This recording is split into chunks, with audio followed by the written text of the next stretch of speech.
It's my pleasure and my honor to introduce today's last speaker, or for the speaker, our first talk today. Nalini Joshi is at the University of Sydney, where she's the chair of applied mathematics. And she's really very influential mathematician, and not only mathematicians, she's also influential in gender issues and STEM sort of things. And this can be shown because she has so many honors and awards.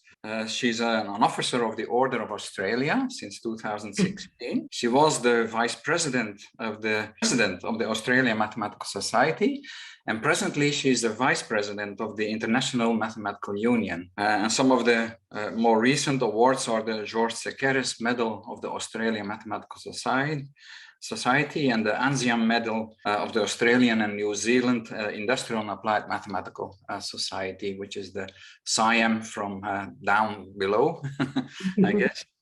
For us, it's very important that she has two interesting books. The most recent one is Discrete Painlevé Equations from 2019.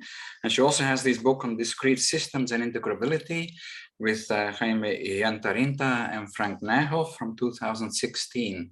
And our talk is really about discrete systems. So the title was Is Motion and Monodromy, which you see on the slide. And it was also announced that there will be some Q-Riemann-Hilbert problems. I hope they're still there.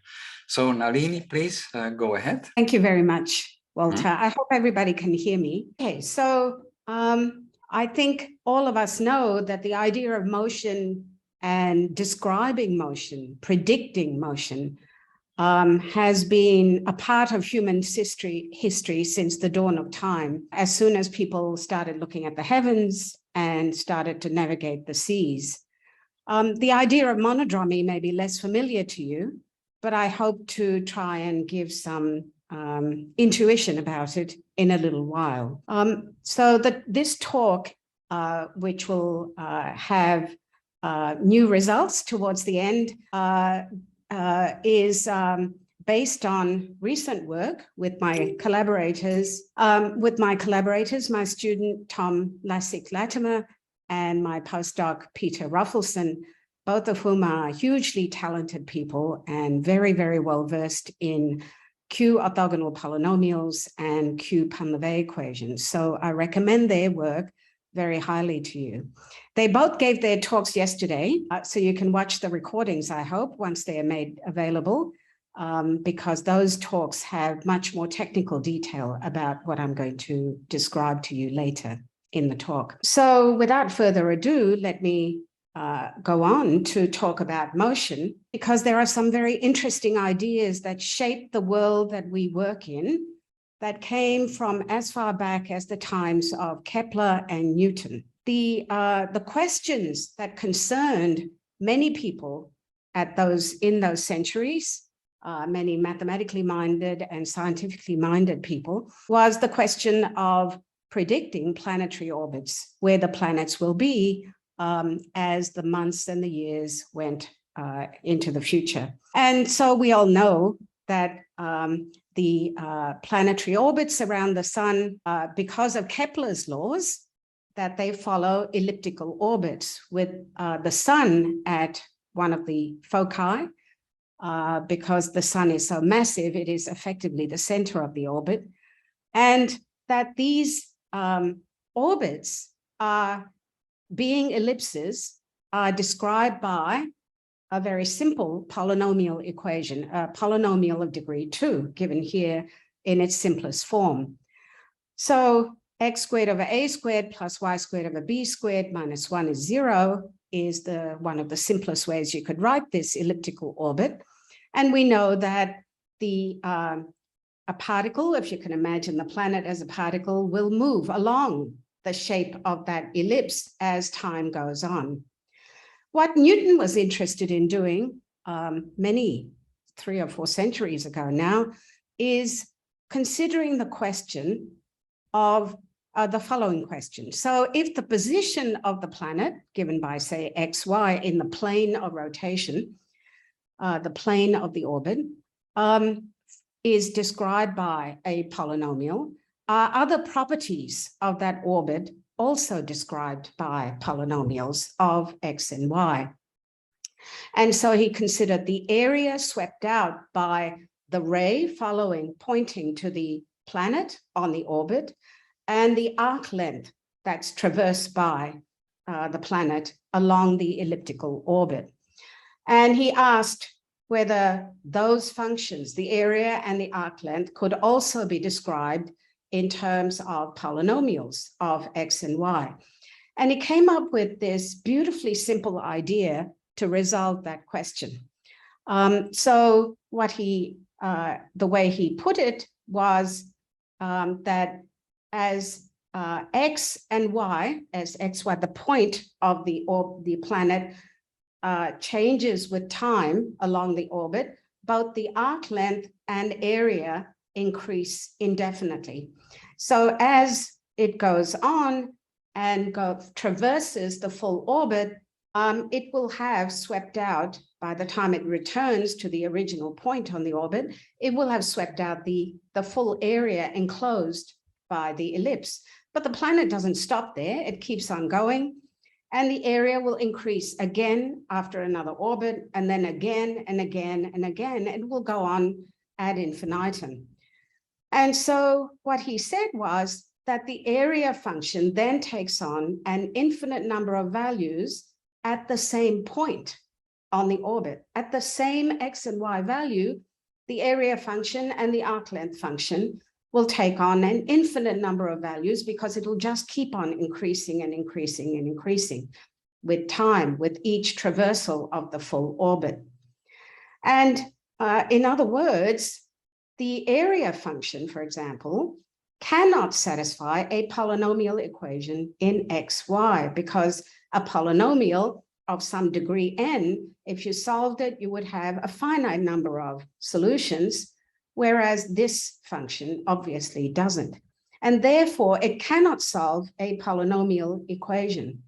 And that immediately leads us to the idea that these are transcendental functions of x, y. This is just the definition of transcendentality.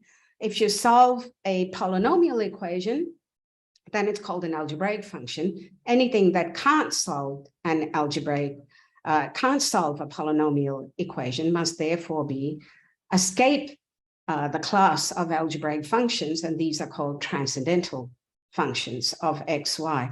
So as long ago as the 17th century, people were grappling with the idea of transcendental numbers and transcendental functions. It took another maybe century or two before the actual transcendental functions that, for example, parameterize or describe the arc length along the orbit were recognized to be the functions that we are familiar with today. So just to give you a little bit of a pointer, the arc length along an ellipse, an infinitesimal arc length, can be easily worked out using Pythagoras' theorem, in a sense, of the infinitesimal version, and by parameterizing it by polar coordinates or angular displacement along the orbit given by theta, you can show that the arc length traversed by the planet must be given by this integral. And this is an elliptic integral of the second kind. These are the kinds of things that Bernoulli and Euler were grappling with some time ago. And then the inverse of this integral is, of course, now called the elliptic functions. And those were studied by Weierstrass, Abel, Jacobi, and other luminaries in the 1800s. If we consider these elliptic functions, they came out, they were understood, the theory of elliptic functions was developed in such beautiful, wonderful ways that people came to realize that transcendental functions, like elliptic functions, were one of the most important objects one could have in the mathematical theory that was being developed around those times. And we now see it in number theory, in algebraic geometry, and topology, many other contexts in mathematics. It led, I think, to this statement that was made by Felix Klein in his first lecture of the 10 lectures that he gave at Evanston in 1893. He said, and it's wonderful for me to see this, he said, it is well known that the central problem of the whole of modern mathematics is the study of the transcendental functions defined by differential equations. By then, it was well known that elliptic functions satisfied differential equations, they had addition theorems, and so on. So many people then got on board with trying to discover whether there were further transcendental functions that shared the beautiful properties that elliptic functions were discovered to have had by then. And that led, of course, to the study, the exploration by Picard, Painlevé, and others, Gambier and Garnier, and so on, to look at new transcendental functions that led to the functions that I've been working on most of my career, called the Painlevé transcendence. But I'm skipping ahead a little bit too fast, so let me go back to elliptic functions for a moment. We know that the canonical model of elliptic functions satisfy this equation that f of xy equals 0, where y and x are given in terms of elliptic functions, the Weierstrass P function of time. So this is a different type of orbit to the one that we considered earlier. Here, a point on a particular curve, which is defined by giving G2 and G3. And in this picture, G2 is kept fixed while G3 is varying, that we have points that track one of these curves as soon as we give the initial values for a point in the plane. So we have Weierstrass P of t minus some phase, and the derivative of Weierstrass P being the parametrization of points on an elliptic curve as time progresses.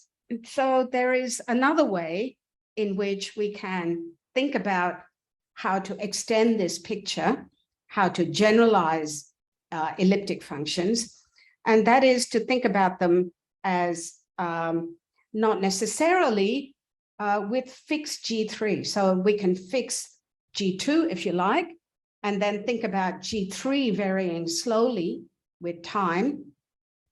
By the way, before I get to that part, that detail, let me just remark that Newton also had a hand in looking at these kinds of cubic curves. There's a lovely, wonderful translation of his Latin paper on classifications of cubic curves. He looked at, I think it was a very large number. I don't remember how many he first put them into, but then he classified them into 59 real cases. That part of it is worth looking at too.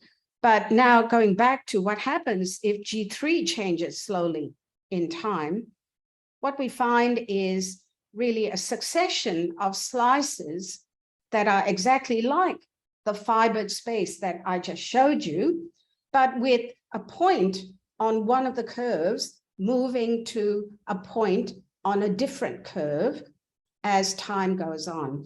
And it's that stitching together of time evolution that gives you the integrable, coherent, ordered dynamics that we see with Painlevé equations. So this is a snapshot of something you might be able to see if you were to put together all the different slices that are given in terms of elliptic pencils, and then taking time as the trajectory that stitches together each fiber. Now, the union of all of these is a foliated vector bundle, and it is what's often called Okamoto's initial value space. I don't have time to go into the algebra geometric side of these things, but this is also a way in which we can understand the dynamics of the solutions of these equations through this more geometric framework. What I'm interested in this talk is to try and understand the discrete versions of the types of dynamics that we've known about for the Painlevé equations, and I'll come back to that. So one of the main questions that arises from this background of classical mathematics is whether there are transcendental functions, new transcendental functions, that are also defined as solutions of difference equations. In other words, discrete dynamics. And there's a very simple answer, very quick answer to that, which is the example of the gamma function. A function, as you all know, satisfies this very simple difference equation. It is a hyper-transcendental function. In other words, it is known that it can't solve an algebraic differential equation. So it used to be called transcendentally transcendental, I think, but the modern terminology is hyper-transcendental. And so what we'd like to know is whether there are other new transcendental functions that are defined as solutions of difference equations. And it is this question that leads to the discrete Painlevé equations. And now I want to come to the second half of my title, which is how do we understand the properties of those discrete Painlevé transcendents? In order to do that, I'd like to propose to you that we need to understand the underlying linear problems for these equations and the concept of monodromy and the related ideas that come with Riemann-Hilbert problem. And part of the problem here with discrete equations is that we don't have that vast toolbox of analysis that we have with differential equations. And so we have to find a different way to try and understand their behaviors. So what is monodromy? Well, monodromy is a word that comes from the Greek word dromos, which means a track, a walkway, or a path.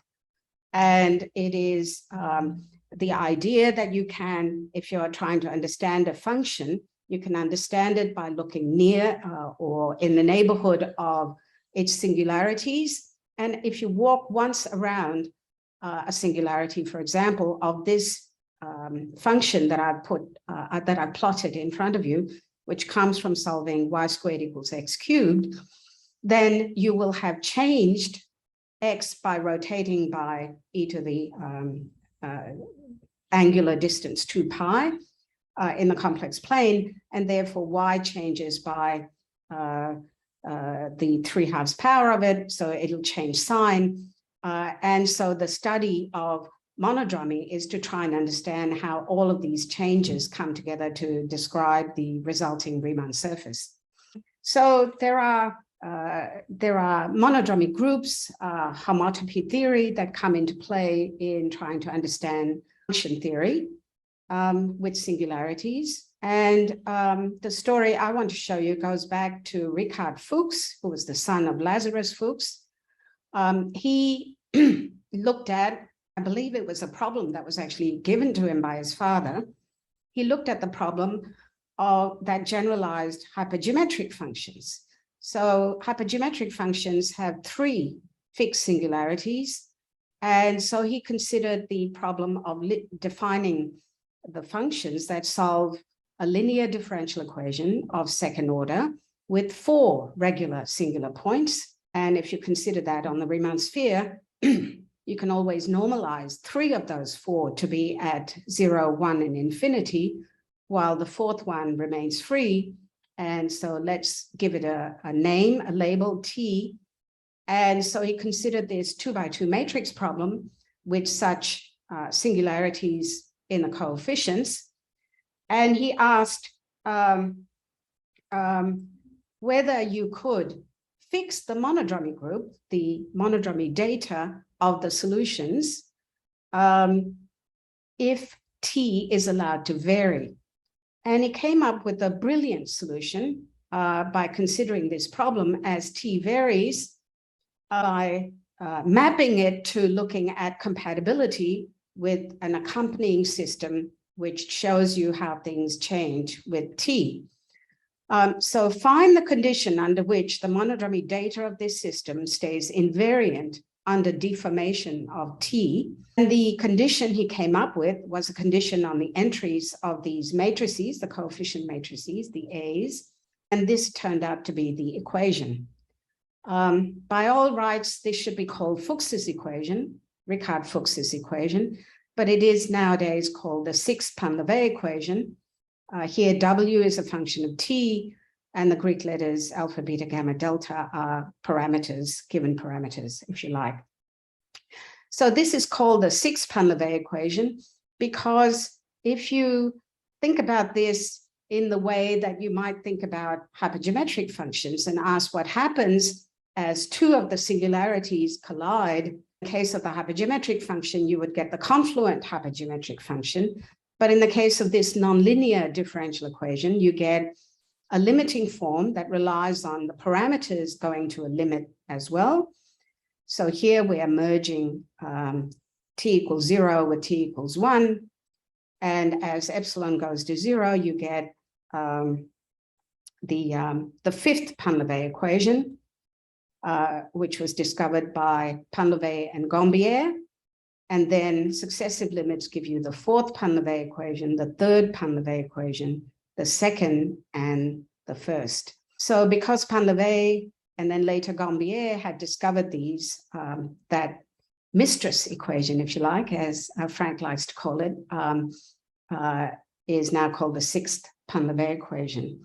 So these we now know are they're solutions, they're generic solutions, define new transcendental functions, new at the time, in the sense that they cannot be expressed as in terms of a finite expression that is algebraic in previously known functions, or solving linear differential equations with such functions as coefficients. I think their transcendentality and the fact that you can't express them explicitly in terms of these previously known functions probably turns some people off, but I think of them as beautiful jewels which need to be understood further and further. And I'm very happy to see recent works in these directions. But they are also important because many of their solutions appear in physical applications, most notably random matrix theory in more recent times. Each of them is associated with the linear problem, the way that Fuchs's linear problem was associated with the sixth Painlevé equation. Ask, what do we know about these Painlevé transcendents? Well, a lot of what we know, I won't go into all the details, but a lot of what we know comes from these associated linear problems that were first explored by people like Ablowitz-Seeger through inverse scattering theory, and then later, a little bit later, not much later, through holonomic dynamical systems by Jimbo, Miwa, Mori, Sato, Ueno, and many, many others. This idea of studying their monodromy problems is realized through Riemann-Hilbert problems. And there's a huge variety of works in this direction. What I'm interested in asking is, how do we develop that Riemann-Hilbert theory for discrete Painlevé equations and for associated with them for discrete orthogonal polynomials? Well, of course, for classical, semi-classical classes that were considered some time ago, that began to be considered in the 90s, the answer is already known. But for Q difference Painlevé equations, and then the most mysterious of them all, the elliptic difference Painlevé equation, we didn't have an answer until recently. So for those people in the audience who may not be familiar with Riemann-Hilbert theory, let me just explain that the words Riemann-Hilbert are used to describe a problem that comes in three parts. So in the complex plane, the first part is to start by saying we have a function that's sectionally holomorphic. That is holomorphic in domains with boundaries, domains in the complex plane with boundaries. This is the simplest case where it's where the boundary is just the real line. And that if you take a limit to the boundary from the interior and the exterior, in this case from above and below, that the limits are continuous on the boundary and that they have a jump. So y plus in this case is y minus times a jump matrix J. And I'm always going to be considering 2 by 2 problems, rank 2 problems. And then there's a third part, which is to do with asymptotic limit as the modulus of z goes to infinity. And if you consider this simplest asymptotic behavior, what we end up with is orthogonal polynomials of degree indexed by n. So in what way do these does this framework allow us to describe the solutions of Painlevé equations? Well, let me give you this example. This is the first Painlevé equation, and I've taken this picture from Kitai's paper in 1995, and it was also earlier investigated by Kapaev.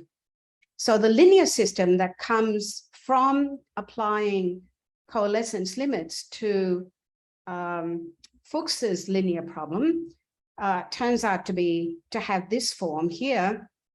Dy by dz is a times y, where a is degree 4 in z and has a simple pole at the origin. And so you have a regular singular point at the origin and an irregular one at infinity. And so the solutions are defined in Stokes sectors near infinity. You have Stokes matrices that show you how you go from one sector of validity to another of the solution. And so the data embedded in these Stokes matrices, the little s's, play the role of monodromy data in this context. At the origin, you also have the regular singular point and therefore a Fuchsian expansion. It turns out that all of these datas, the S1 to S5, the behavior around the origin, are relatable to each other. And so the connection and the symmetries of the problem come down to leaving you with only 2 degrees of freedom. And it turns out that that 2-degree freedom in the monodromy data is described by a cubic surface satisfied by these S's. So that cubic surface is here. Peter also showed the list of monodromy manifolds associated with each Painlevé equation in his talk. So we have cubic surfaces associated with Painlevé equations, and these actually help us understand some of the solutions, many of the asymptotic behaviors, particularly the real asymptotic behaviors of the solutions of the Painlevé equations. And not only that, but you can also relate it to Vector transformations and so on, and special solutions, any in the equation. So so one of those special solutions, if you like, but still transcendental special solution, often called symmetric solutions, have a form that's easily understandable if you consider it from the Hamiltonian point of view. The Hamiltonian associated with Painlevé 1, E at the top of the slide, and there's a singular case which happens under certain conditions when E is 4s cubed, S is related to T, the independent variable. Hamiltonian is not autonomous, it varies with T. Singularity on the curve, that is where 2 roots collide, occurs at a particular value of T, and this is associated with what's called a totally symmetric solution of Painlevé 1. One of those is given by having both the solution and its derivative vanish at the origin. And the monodromy problem is, or the Riemann-Hilbert problem, is exactly solvable for this. It leads you to Hankel or Bessel functions, and it corresponds to an explicit point on the monodromy surface, on the cubic surface I just displayed. You can also try and understand them through intersections of planes or lines on the cubic surface. So here is a real snapshot on the left of that cubic surface. And if you consider the intersections of planes in particular, in this picture, what you get are intersections of these lines on the surface, which are exactly those correspond to those symmetric solutions. So, if you take away nothing from this talk except this kind of picture, it might help for me to tell you that you can also find such symmetric solutions, symmetric in quotes, for discrete Painlevé equations by considering the intersections of lines on the corresponding monodromy surfaces for those discrete problems. And I find that very satisfying because we've actually got a handle on some of those solutions now, which we didn't have before. Now let me come to the actual point of the new results. We have these discrete Painlevé equations. These were written down and categorized by Sakai in his paper in 2001 in CMP. There's a very comprehensive review paper by Kajiwara, Naomi, and Yamada in JPhys. There's also some descriptions in some of the works that I've written. So for these equations, as I said, we know almost nothing about the transcendental generic solutions. We now know a lot about their special solutions corresponding to special parameters, but not much else. I should mention that we know a lot about their beautiful algebraic structures and geometric structures. What I'm looking for is analytic information. Okay, so what is a discrete monodromy problem? We've talked about monodromy in the sense of Fuchs and in the sense of irregular singular point theory in the case of Painlevé 1 and the lower Painlevé equations. What about a discrete monodromy problem?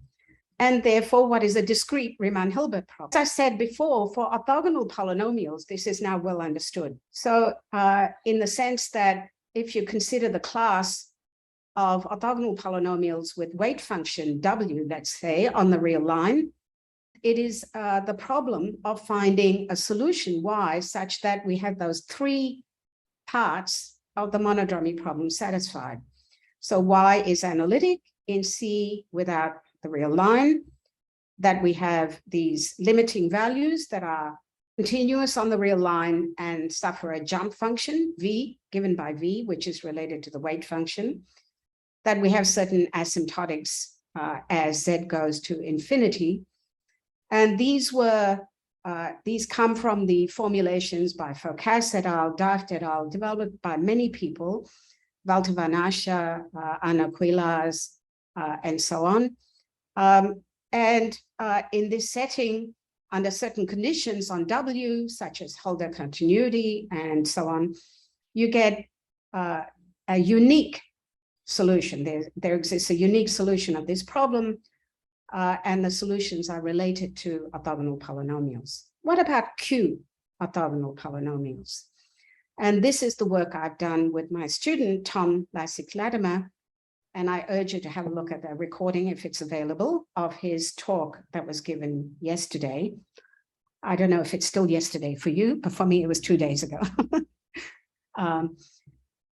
So what about these Q orthogonal polynomials? Well, the work is actually, the foundations of this work were actually developed by Birkhoff and his students a century ago, more than a century ago now.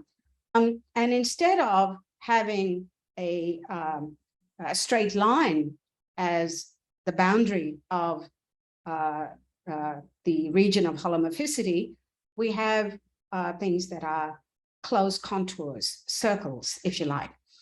So if we take a positively oriented Jordan curve with an interior and an exterior, the exterior may be the going off to infinity. We call it appropriate under certain conditions on the iterates of Q. And throughout this work, I'm thinking of Q as being less than 1 in modulus. We call the weight function admissible So this was the first stage of what we looked at. It's admissible if it's analytic in the interior region and real on the real line. We've extended those conditions now.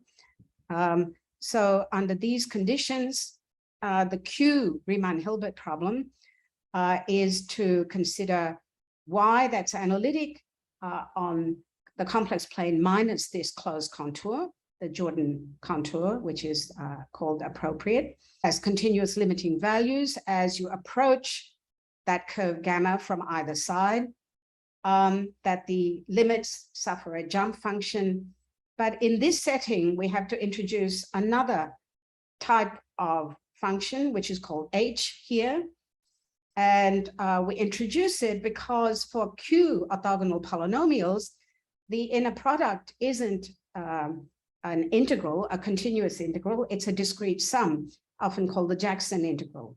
And H allows us to go from a continuous integral to a discrete sum via the residue theorem, Cauchy's residue theorem. And we also have an asymptotic limit as you go off to infinity. So under the conditions that I mentioned, and in this framework of setting up the Q-RHP problem, what we have is a unique solution. As usual, it is given by the Cauchy transform. And here the entries are related to Q orthogonal polynomials. In this setting, we've taken monic orthogonal polynomials, which are orthogonal with respect to this discrete measure, which is the Jackson measure, which is really a sum of W evaluated at iterates of Q times Q to the some power, the same iterates, and summed over those iterates. This first part of our joint work was published in the Proceedings of the Royal Society last year. You can also see it on the archive.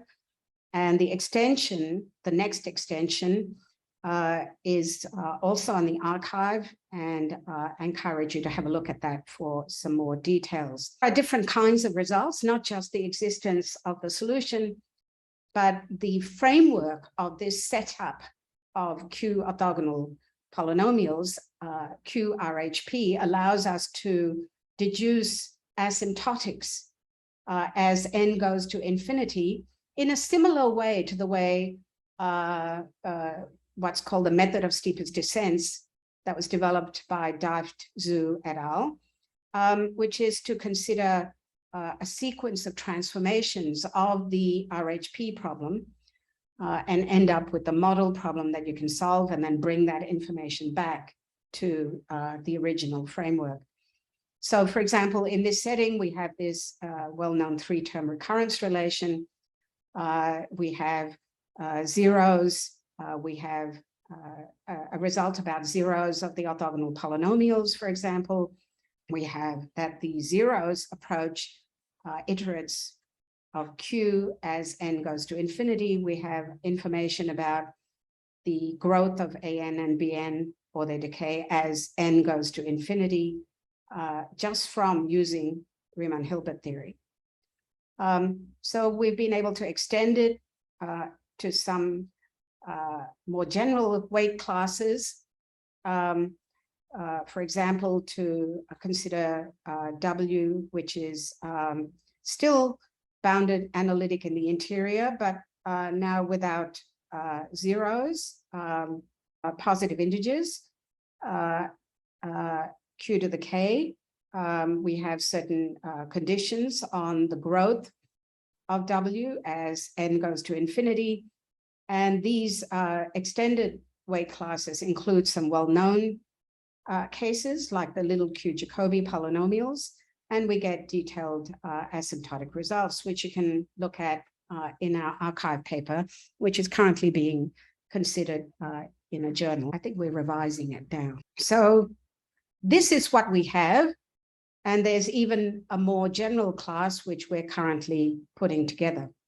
So that's Q orthogonal polynomials. What about Q discrete Pandavae equations?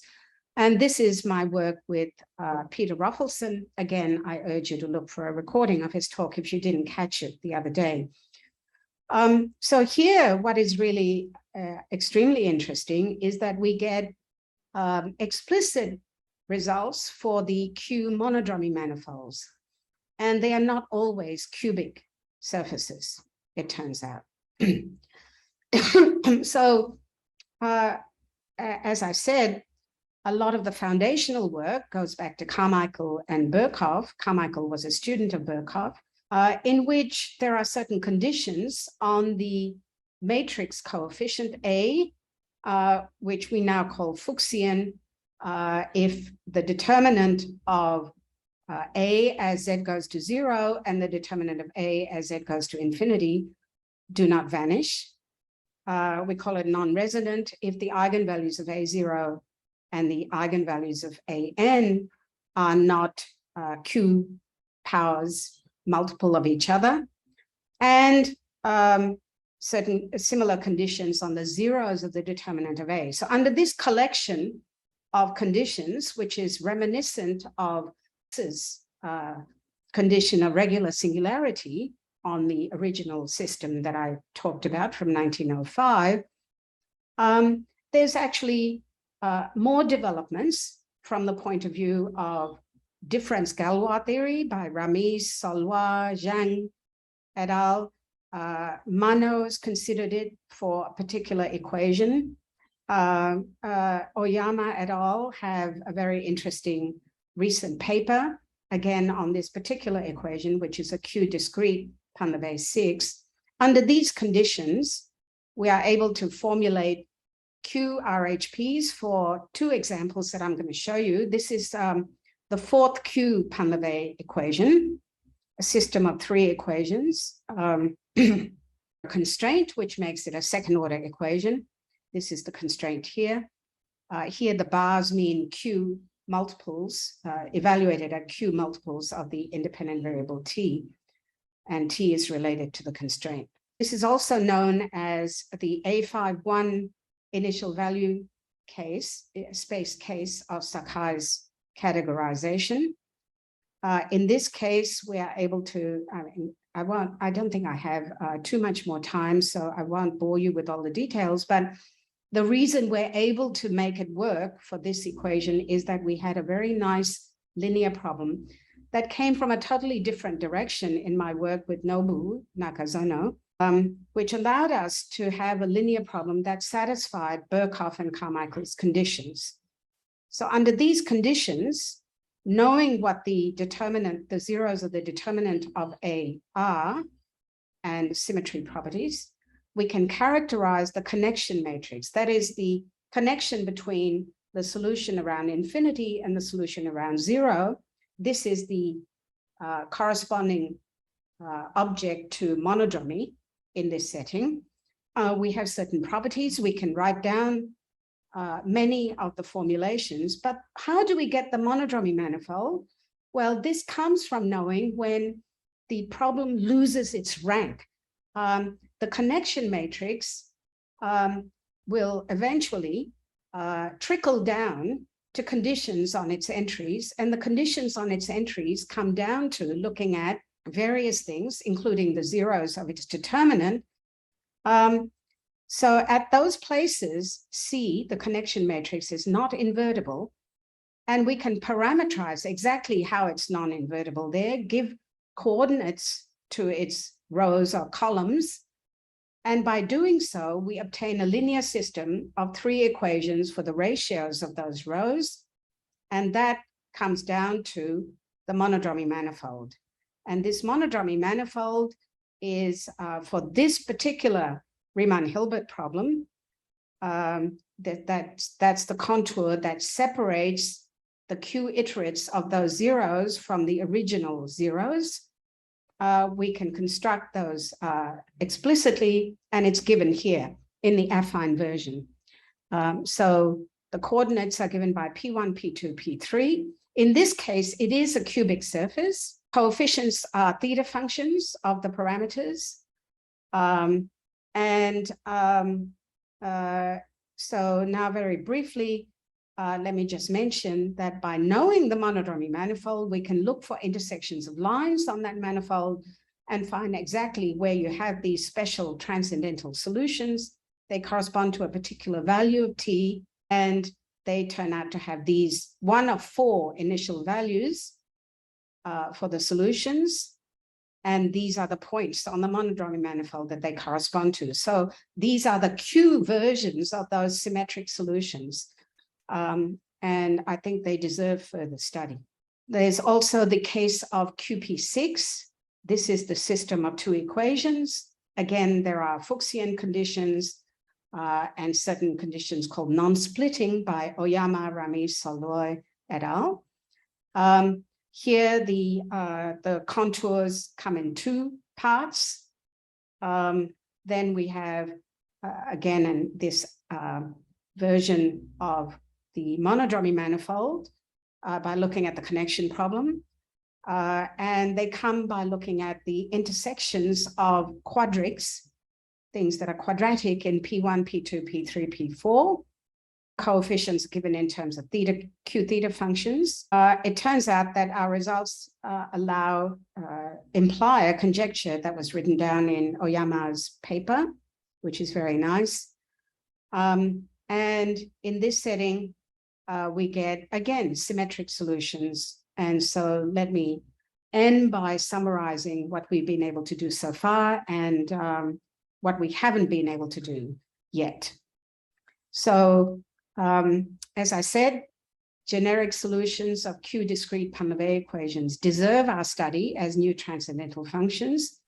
They are now appearing in various semi-classical extensions of Q orthogonal polynomials. We know almost nothing about their properties. We found that formulating and solving Q discrete Riemann-Hilbert approaches allow us to get more information than we had before, not only asymptotic results for orthogonal polynomials and transcendence, but also a formulation and statement of what the monodromy manifolds are, special symmetric type solutions look like for these cases, and much more remains to be done. As I said, the classical theory of Birkhoff et al. Have imposed conditions on the linear problem, but most of the linear problems we have for Q Pandavae equations don't satisfy those conditions. It's like looking at irregular singular points rather than Fuchsian singular points. I think there's things that can be done to extend to those cases. Wider classes of weight functions for Q orthogonal polynomials to what I might call resonant Q monodromy problems or irregular Q monodromy problems. That mysterious object of the elliptic difference Pandavae equation still remains mysterious. And this is, I think, something that is worth cracking one day. So here are some of the references related to these new results. I'll stop there. Thank you. Thanks very much. And let's give an applause. You can do this in the reactions, as you know. Okay, so we have some time for questions because you stayed well in time. So if you have a question, either raise your hand or just unmute yourself and pose your question. Thanks, I think. Oh, it says thanks. Yeah, okay. Yes, I have a question. My name is Tom Kornwinder. Yeah. Can you hear me? Yes. Yeah, you were discussing Q orthogonal polynomials, and it seems that you mean by that polynomials which are orthogonal with respect to an with an orthogonality which can be described by a Jackson integral. Yes. But well, so by that definition, the Esquivel-Wilson polynomials would not be Q orthogonal polynomials. I am not aiming to define. But maybe you may be able to generalize your method because you already have the little Q Jacobi polynomials, and they are limits of Esquivel-Wilson polynomials. So, Right. so in the case that Esquivel-Wilson polynomials have a mixed supports of the orthogonality measure, partly continuous and partly discrete, and the limit, this continuous part disappears, and the discrete part gives the supports of the orthogonality measure for the little Q-Riemann polynomials. Right, I see. Well, thank you very much for that suggestion. We'll certainly have a look. I believe Murat has a question, but you have to unmute yourself, Murat. Can't hear you, Murat. From your lecture, I understood that you made no assumption on the weight function, and that this condition, this additional piece that you put in, is something because, you know, some calculations, this becomes convenient. Am I correct, or you assumed that it's orthogonal with respect to a discrete measure?